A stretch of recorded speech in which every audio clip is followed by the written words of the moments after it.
তো হ্যালো বন্ধুরা, কেমন আছো সবাই? আশা করি অনেক ভালো আছো। তোমাদের কাছে একটা নতুন ভিডিও নিয়ে চলে এলাম আমাদের বাড়িতে সেই মনসা পুজোতে শোভাযাত্রা সহকারে প্রতিমা আনায়নের কাজ চলছে আমাদের এখন। তোমরা দেখতে থাকো ভিডিওটা, আশা করি খুব ভালো লাগবে। 365 দিন অপেক্ষার পরে আমাদের এই মনসা পুজো আসে। এই মনসা পুজোতে খুব এনজয় হয়। সবাই দেখতে থাকো ভিডিওটা, আশা করি খুব সবারই ভালো লাগবে। তো প্রথম পর্বের ভিডিওটা তোমরা সবাই এনজয় নিতে থাকো। তো ভিডিওটা কন্টিনিউ দেখতে থাকো সবাই।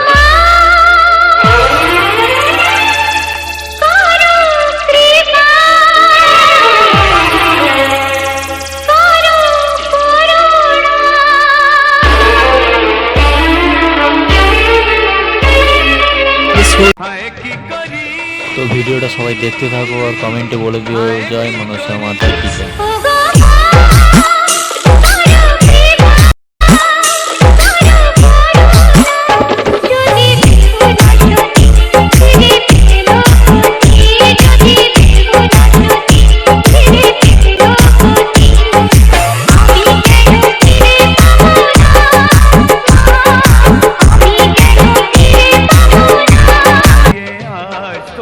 তো তোমাদের বাড়ির পাশে কার কার মনসা পূজা হয়